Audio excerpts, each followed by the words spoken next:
Thank you. It's weird being on the stage under these lights. I'm not used to giving talks like this. But anyways, yes, hi everybody. My name is Megan, and I am currently a Ph.D. student at the School for Marine Science and Technology at UMass Dartmouth. I've been studying there since 2015, and I feel really fortunate. I've worked with a lot of great people there, including Greg Scommel and John Chisholm of the Division of Marine Fisheries, as well as with staff of my future employers, the Atlantic White Shark Conservancy, which for those of you who don't know about that organization, it is a nonprofit on Cape Cod that exists to help fund white shark research and translate that research into information for the community to inform public safety efforts. Because as I'm sure everyone here, I assume you guys are all locals, right? But you all probably heard about what happened off of Cape Cod last fall, where we had two attacks by white sharks on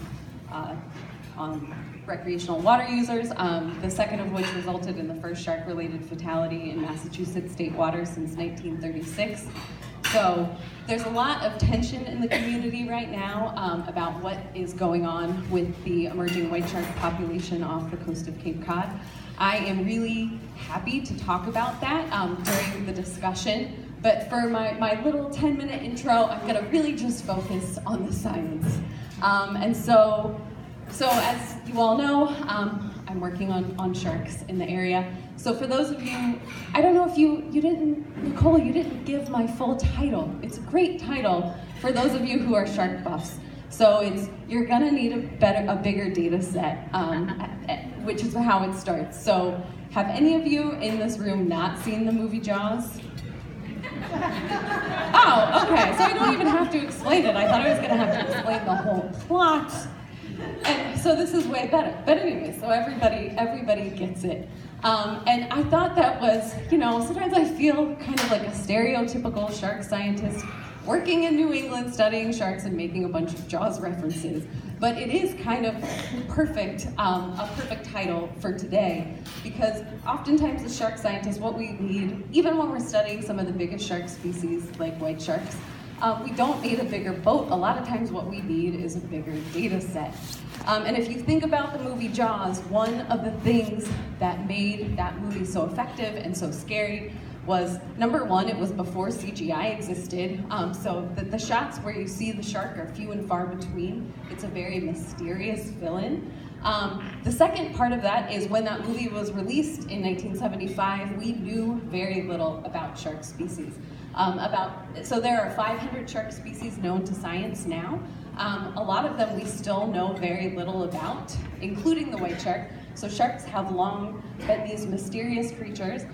So combine that with the fact that they are one of the few animals that are known to attack humans on occasion. And you've got a recipe for just humankind being fascinated with the species. So collectively, as a society, I think we can all say we're pretty fascinated with sharks. There's a whole week devoted to them, Shark Week on TV in the summer. I personally have been obsessed with sharks pretty much as long as I can remember. So I'm not a native of Massachusetts. I grew up along the coast of Florida.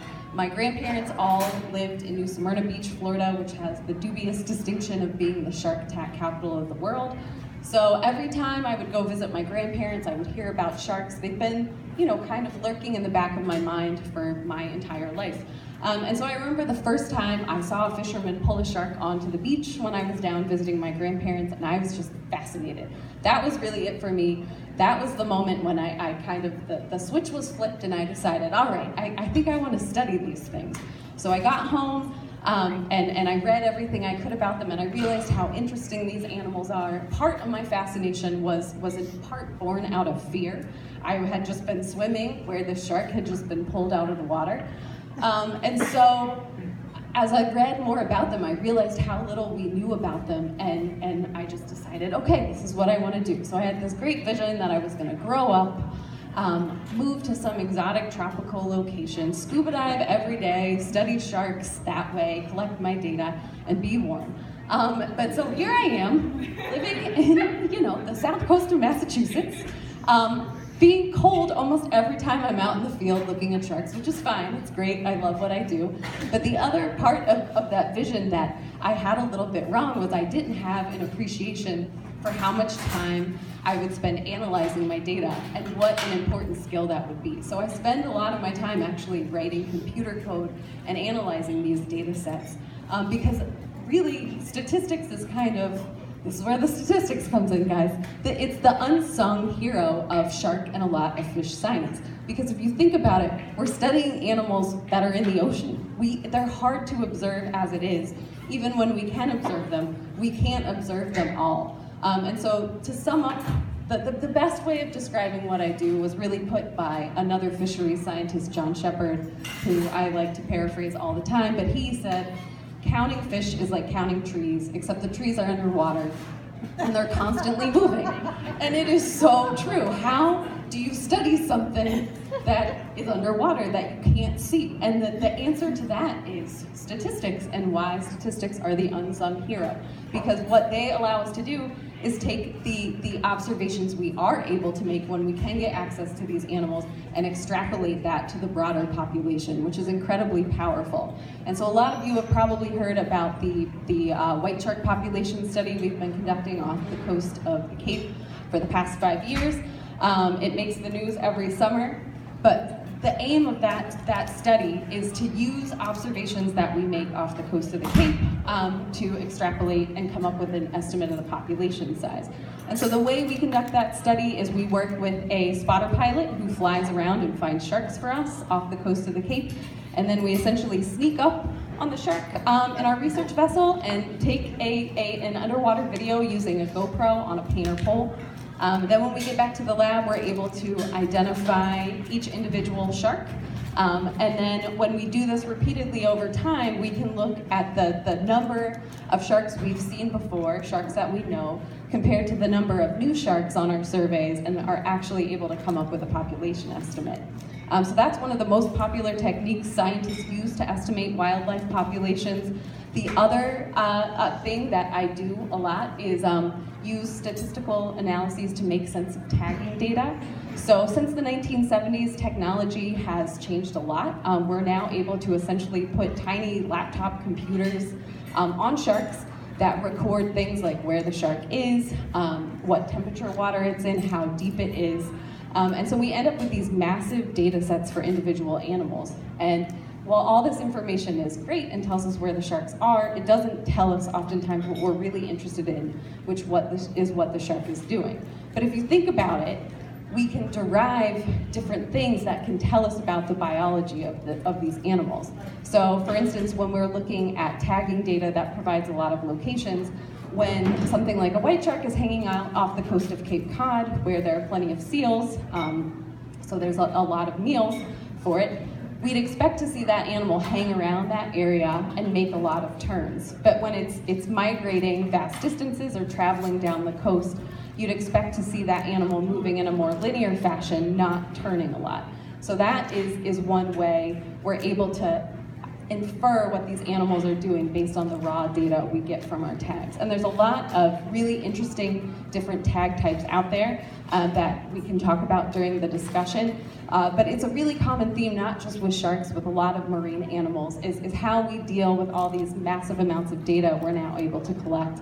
And one thing that we're using all the tagging data for, as well as the population estimates we're generating for white sharks off of Cape Cod right now, is we are using the trends we're able to identify from those data sets to identify periods when white sharks are most likely to overlap with humans, because it's become an issue for the Cape right now. Tensions in the community are really high, and so one thing we're really aiming to do with our science is to find a way for sharks and humans to better coexist, because they really are remarkable animals, and I take it that everybody here really likes sharks and is interested in them and thinks the world is a more interesting place for them. So that's one of the real challenges we're facing right now, and that, I guess I'll leave it at that. That's probably the most important component of the work I'm doing as a sort of map-inclined shark biologist right now. So I am here. Please ask questions. tagging seals? Because that seems to be the reason the sharks are here. Yes, so the white sharks do love to eat seals. They like to eat other things, but that is the reason why they're coming to Cape Cod. There are a few scientists who are tagging seals right now, and those efforts there seems to be more money available to do that right now. So one of the big issues marine scientists face across the board is funding. So the tags that we use are great, but they're really expensive. So a satellite tag can cost $4,000 or $5,000. So in a time of limited budgets, it can be tough.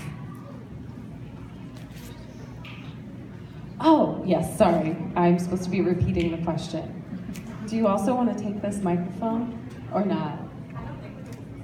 Okay. As long as they're loud. So, do you tag the individual shark, and do they return? Do you read that the same shark is actually returning to the Cape? Yes. So the question was if we are tagging individual sharks and if those sharks return to the Cape over time. And so we use a couple of different types of tags. So we use satellite tags, which will store the data for about a year. And then at a pre-programmed date, that tag will pop off, float to the surface, and transmit data. So my colleagues have deployed those types of tags in the past, but those only last for about a year. So we also deploy what are known as acoustic transmitters, which the way these tags work is they transmit a uniquely coded signal every minute or so, and every time that shark swims past one of our acoustic receivers, we'll get a record of when and where that shark was. So think of it as like an easy pass for sharks. And so based on those tags, which have a battery life of 10 years, we've documented a lot of individuals coming back to the Cape every year. So one shark in particular, his nickname is James. He is a very highly resident fan favorite. He's come back every year since 2014 when we first tagged him. And we're always looking for him when the season starts. When's he gonna show up? And so we've got quite a few sharks that are regulars like that, but we also have sharks that will come here one year and spend a lot of time. They'll go south for the winter. They come back up, we'll detect them off the Cape, but only very briefly. And then they go up to Canada or in the Gulf of Maine, and then they'll go back south, and then the next year they come back up and they hang out off of Truro or something. So there's a lot of individual variation, but this is something that white shark scientists working in other areas of the world have found as well, so. Do the sharks seem to hang together, like in pods or whatever, if you will? The question, Individual, like the swimmers. yeah, that's a good question, and one that I think about a lot. So the question is, do the sharks hang out together? Essentially, are there like gangs of sharks, or are they more solitary animals? And generally, when we think of sharks, we think of them as solitary animals, but researchers in some areas are finding evidence that some sharks might hang out together. So in some species, it's been demonstrated where they're able to get genetic samples that sharks in tanks have like friends that they hang out with more often than not. With white sharks, it's more observations based on when sharks show up at cage diving sites in other areas of the world. But that's something we're definitely going to be looking at off the Cape. We just haven't had a chance to yet, but it's a good question. You mentioned video sort of surveillance of sharks and being able to identify them from videos alone. What kind of identifying marks would allow you to tell when a shark is coming up if they're not tagged? John, I want to call you up here so much right now. So the question was, what marks do we use to identify individual sharks from video footage?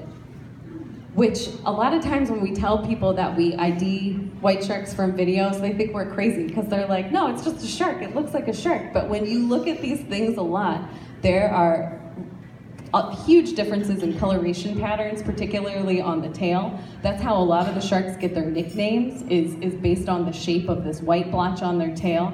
A lot of them also have different scarring patterns, injuries. These sharks bite each other a lot, or will get hit by boats. So James, I'll probably end up talking about James a lot tonight because we just see him a lot. He's one of our favorites. But during the winter of 2015, I think it was, he was hit by a boat and he showed back up off the Cape.